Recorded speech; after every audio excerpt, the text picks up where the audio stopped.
현재 군사 전문가들 사이에선 한국의 무기고엔 어떤 신무기가 숨겨져 있는지 초유의 관심을 보이고 있습니다.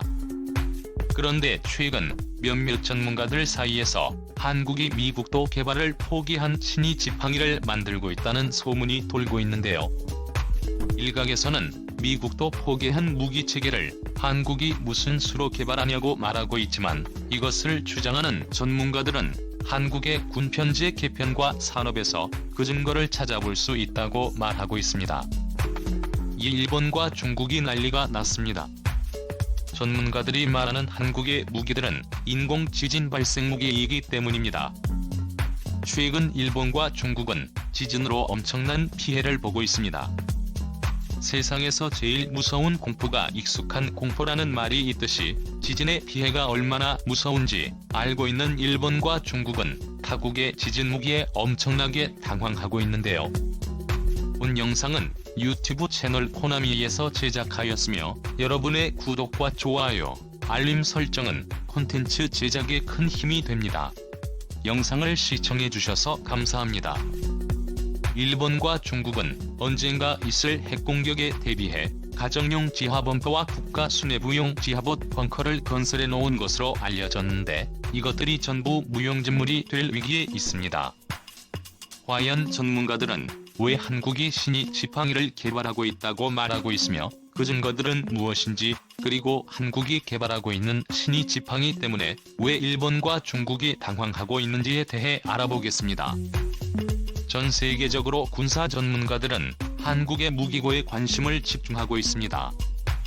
한국은 최근 개발 중인 거의 모든 군사무기에 대해서 극비사항으로 취급하며, 그것을 공개했을 때는 이미 개발이 완료된 상태로 나오기 때문입니다. 그런데 최근 군사 전문가들 사이에서 한국이 미국도 포기한 신의 지팡이를 개발하고 있다는 주장이 제기돼 화제가 되고 있는데요. 이 이야기의 발단은 최근 현무사에 대해서 한국 정부가 관련 사실을 군사비밀로 숨겼기 때문에 어느 언론사에서도 재원이나 형상은 좀처럼 파악하기 힘들었는데, 익명의 관계자가 현재 개발 중인 한국의 미사일이 전술핵에 버금가는 위력을 가졌기 때문이라고 귀띔듬한 것에서부터 시작됐습니다. 많은 전문가들은 고용량의 고폭탄이 아무리 강한 화력을 내놨어도 전술핵에는 못 미친다고 말하는데, 익명의 관계자의 발언이 의미심장하게 들립니다. 또한 최근 한국 정부는 굉장히 벙커버시티에 열을 올리며 많은 연구를 진행하였는데요. 어느 언론에서 현무사가 갑은 수영의 미사일이라고 보도하고 있었지만, 일각에서는 갑은 수영이 아닌 탄도부구의 날렵하게 보였다고 말했으며, 발사시험에 참관한 사람들의 이야기를 들어보면 한국이 개발한 미사일 중 가장 길고 가장 높다고 전해졌습니다. 이 미사일의 중량을 높이기 위해 탄두부에 화약을 조금만 넣고 대부분을 중금속으로 채웠다고 알려졌는데, 이것 때문에 낙하 속도가 마하 10에 가깝다고 설명하고 있습니다. 그래서 전문가들은 운동 에너지에 기대면서 전술핵에 버금가는 위력을 가진 무기에 대해 생각하게 됐습니다. 마침내 전문가들은 현무사가 미국이 연구 도중 관둔 신의 지팡이일 수도 있다고 예측을 내놨는데요. 토르 프로젝트를 통해 미국은 인공위성에서 길이 6m 지름 30cm의 텅스틴 막대를 떨어뜨리는 무기인 신의 지팡이를 만들려고 시도한 적이 있었는데, 이는 미국이 베트남 전쟁에서 이미 레이지 독이라는 무폭약 상실 폭탄으로 월맹이나 베트코믹 강화 진지를 붙은 경험이 있었기 때문입니다. 이 신의 지팡이의 원리는 간단하지만 그 위력은 핵무기에 버금가는 무기로 잘 알려져 있는데요. 높은 곳에서 무거운 물체를 떨어뜨려 넓은 지역을 파괴한다는 원리는 마치 지구에 운석이 떨어지는 것과 같은 원리입니다. 이 무기의 장점은 우선 친환경적이라는 것입니다. 무기가 친환경적이다라는 것에 의아해하는 사람들이 있는데요. 폭탄이나 핵탄두가 탑재되지 않고 오로지 운동 에너지로만 목표를 파괴하기 때문에 불발탄 발생이나 핵폐기물 낙진 등이 생기지 않으므로 친환경적이라고 말할 수 있습니다. 두 번째는 신의 지팡이가 요격이 불가능하다입니다. 우선 미국이 고안한 신의 지팡이는 지름이 30cm밖에 되지 않아 레이더에는 작은 잡음 정도로만 표시될 가능성이 높은데요. 또한 전문가들은 떨어질 때 마하 10 정도의 속력으로 떨어지기 때문에 현 방공 체계론 요격이 거의 불가능하다고 볼 수 있습니다. 그럼 미국은 이런 위력적이고 간단한 무기체계 개발을 왜 포기했을지 의문이 생기는데요. 여기에는 두 가지 이유가 있습니다. 첫 번째 이유는 비용이었습니다. 미국이 고안한 신의 지팡이에는 약 9톤의 털스텐이 들어갑니다.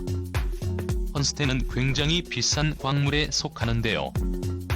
탄소와 합금이 되면 엄청나게 강해지는 성질이 있어 항공기나 무기에 많이 쓰이는 광물 중에 하나입니다.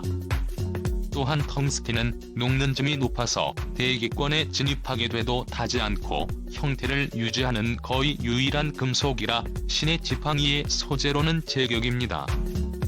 문제는 전 세계적으로 매장량이 그렇게 많지 않다는 점입니다. 이 때문에 가격이 엄청 비싸졌고 텅스텐 막대를 우주로 보내는 것 문제였습니다. 통상적으로 1kg의 물체를 우주로 보내려면 대략 2만 달러 하나로 약 2,400만 원이 필요하다고 알려져 있습니다. 신의 지팡이는 약 9톤의 털스텐 막대 8개가 한 세트이며 그렇게 되면 총 72톤의 무게를 인공위성 형태로 우주에 보내야 되는데 그 비용이 어마어마할 뿐더러 유지 보수에서도 우주에서 진행해야 한다는 단점이 있습니다. 이는 아무리 천조국이라고 불리는 미국조차도 그 금액을 감당하지 못해 신의 지팡이 개발을 포기했다고 전해집니다. 두 번째는 우주 조약입니다. 1967년 발효된 우주 조약에는 대량 살상 무기를 운반하는 일체의 물체를 지구 궤도상이나 외계권에 배치해선 안 된다는 조항이 포함되어 있는데요.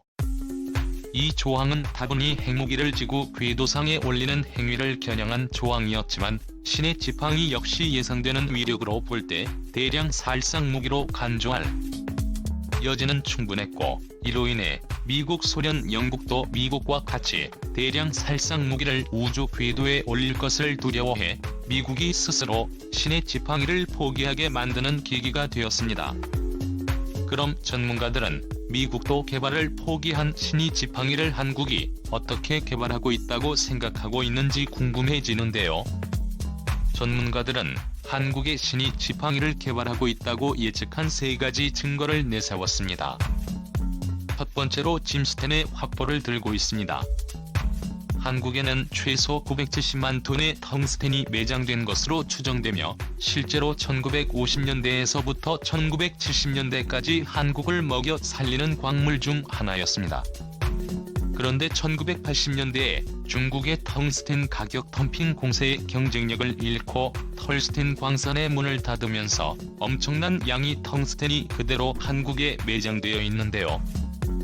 최근 강원도 영월군 상동 텅스텐 광산의 채굴을 다시 계획했으며 이로 인해 한국은 엄청난 양의 tim스텐을 확보한 상태입니다. 두 번째는 한국형 신의 지팡이 도발 방법입니다. 앞서 말했다시피 전 세계는 우주 조약에 의해 대량 살상 무기를 우주 궤도에 올려놓을 수 없습니다. 그래서 전문가들은 한국이 우주 인공위성을 사용하지 않고 그때그때 땅에서 발사하여 목표 지역을 파괴할 계획을 세우고 있다고 예측하고 있는데요. 그 증거로 한국은 고유력 탄도미사일의 능력을 향상시켜 8톤에서 9톤의 탄두 중량을 마하 10의 속도로 떨어뜨릴 수 있는 수준까지 도달했습니다. 이 정도면 신의 지팡이를 위해 굳이 비싼 돈을 들여 인공위성을 띄울 필요도 없고 장기간 운영비를 고려했을 때 한 발 한 발 쓰는 것이 훨씬 유리합니다. 다만 고중량의 탄두를 쏘아 올리는 만큼 그 사거리가 줄어들기 마련이지만 주로 한국의 적은 주변국들이기에 이것만으로도 억지력을 갖는 데 충분하다는 분석입니다. 마지막 이유로 전문가들은 한국의 군 편제가 변하고 있다고 설명하는데요. 최근 한국 공군은 우주 정책 수립 등의 업무를 수행할 우주센터를 신설했습니다. 공군 우주센터에는 우주정책과 우주전력 발전과 구수성고상황실 등 3개 부서가 편성돼 있는데, 이들은 공군 참모총장 직속 부서로 지휘 보고체계가 여러 사람을 거치지 않기 때문에 보안 면에서 철저한 부대로 알려져 있습니다. 공군은 우주 영역이 미래 전장의 핵심 영역으로 부상함에 따라 합동 전영역 작전 수행 여건 보장을 위한 우주작전 무기체계의 전력화를 주도할 것이라며, 공군의 우주력 발전을 위한 신규 수요 창출 등 우주 역량 강화를 통해 우주 위험과 위협에 대응하는 국가 우주 안보 임무도 함께 수행할 계획이라고 설명했습니다. 한국군 중에서는 공군이 우주 영역에서 선도적인 역할을 하고 있지만, 육군은 페가수스 프로젝트를 추진하며 적 인공위성의 파괴와 방어 전략을 마련하고 있고, 해군도 대기권 밖에서 적이 탄도미사일을 격추하는 계획을 세우고 있습니다. 전문가들이 한국에서 어마어마한 무기가 개발되고 있다고 하자 중국과 일본에서 난리가 났습니다. 때로 중국과 일본은 핵무기가 가장 치명적인 무기로 인식하고 북한의 핵공격에 대비한 지하범 벙커를 짓고 있는데요. 특히 일본 내에서는 최근 북한 미사일로 인해 불안감에 떨고 있는 일본 현지에서 독특한 형태의 지하대 피소가 인기를 끌고 있습니다. 일본 매체 마이니치 신문은 소형 지하대 피소 주문 급증 미사일 여파라는 제목으로 최근 일본 현지에서 유행하고 있는 지하대 피소를 소개했는데요. 크기는 길이 1.51, 8m이고 실내 높이는 1.59m, 넓이는 약 55평 정도이며, 내부는 다소 협소해 보이지만 실내를 밝히는 전등과 각종 비품을 보관할 수 있는 수납장 대피 실성인 예에서 3명이 앉아 있을 만한 자리 등 웬만한 생활 공간을 구비하고 있다고 광고하고 있습니다. 대피소 제작 업체는 자사에서 개발한 대피소가 핵 대피소는 아니지만 북한의 미사일 위협 때문에 주문량이 늘어 많이 당황하고 있다고 말하는데, 비용은 다소 비싸지만 위급 상황 시 대피할 집을 하나 더 마련한다는 생각에 이른 지하대 피소에 대한 관심이 급증한 것 같다고 전했습니다. 중국도 수뇌부용 지하 2km의 핵범퍼를 건설했는데, 문제는 전문가들이 말하는 한국이 사용하는 무기가 인공지진을 일으키는 무기라는 점입니다. 인공지진 유발 무기들은 애초에 범퍼를 없애기 위해 개발됐기 때문에 일본과 중국의 그간의 노력이 모두 헛수고로 돌아간 셈인데요. 만약 진짜 한국이 신의 지팡이를 개발하고 있다면 이런 괴물 무기는 평상시엔 적 지도자로 하여금 공포심을 느껴해 함부로 도발을 못하도록 하고, 유사시엔 가공할 파괴력으로 적전 양목표물 등을 파괴할 수 있어 주변국들의 군사행동을 위축시킬 수 있습니다. 이런 것을 보면 한국은 언제나 불가능을 가능하게 만들며 문제에 대해 항상 돌파구를 찾아내는데요. 항상 발전하는 한국의 자랑스러움을 느끼며 주변국들의 횡포에 큰 한방을 선물해 줄 수 있는 것에 박수를 보냅니다.